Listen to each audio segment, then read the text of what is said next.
Telangana BJP ఎంపీలకు నిజంగానే చిత్తశుద్ది ఉంటే బీసీ రిజర్వేషన్ చట్టం కోసం మోడీపై ఒత్తిడి తేవాలని, తక్షణం రాజీనామాలు చేయాలని బీసీ ఐక్య విద్యార్థి సంఘాలు డిమాండ్ చేస్తున్నాయి. బీసీ రిజర్వేషన్ల అంశంపై కేంద్ర ప్రభుత్వం నిర్లక్ష్య వైఖరిని నిరసిస్తూ ఓయూ ఆర్ట్స్ కళాశాల వద్ద ప్రభుత్వ దిష్టిబొమ్మను బీసీ ఐక్య విద్యార్థి సంఘాలు దహనం చేశాయి. రాష్ట్రంలోని బీజేపీ ఎంపీలు రాజీనామాలు చేస్తే కేంద్ర ప్రభుత్వం బీసీ రిజర్వేషన్ల బిల్లు తక్షణం ఆమోదిస్తుందని విద్యార్థి సంఘాలు అంటున్నాయి.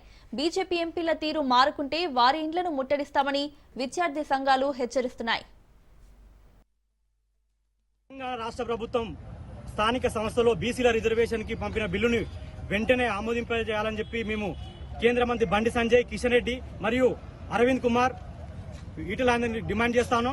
లేని ఎడల బీసీ విద్యార్థి సంఘాలు, ఎస్సీ విద్యార్థి సంఘాలు, సామాజిక న్యాయాన్ని, ప్రజాస్వామ్య స్ఫూర్తిని కట్టుబడినట్టు అన్ని సంఘాలు అందరం కలిసి మీ ఇండ్లను ముట్టడించేసి మిమ్మల్ని ఎక్కడెక్కడ అడ్డుకుంటామని చెప్పి హెచ్చరిస్తా ఉన్నాం. తెలంగాణలో బీసీల నరోసం రిజర్వేషన్పై కేంద్ర ప్రభుత్వం నిర్లక్ష్య వైఖరిని వీడాలని కోరుతూ, అదేవిధంగా మీరు తెలంగాణకు వచ్చిన బీజేపీ ఎంపీలారా, కేంద్ర మంత్రులారా, మీరు ప్రధానమంత్రిని కలిసి తెలంగాణలో బీసీల యొక్క నరోసం రిజర్వేషన్పై వారిని ఒప్పించి నైన్షూట్లో పెట్టే విధంగా మీరు పూనుకోవాలని, కార్యాచరణకు లేని పక్షంలో మీకు మేము ముట్టడి సభ చేస్తాం. ఎందుకంటే మీ తెలంగాణలో బీసీల ఓటుతో గెలిచిన మీరు కనీసము ప్రధానమంత్రి గారు, కేంద్ర ప్రభుత్వం మీ యొక్క ఒత్తిడి కూడా కనపడతలేదు. మీరు ఖచ్చితంగా ఈ బీసీల రిజర్వేషన్ పై ప్రధానమంత్రి ఒప్పించి నైన్షూట్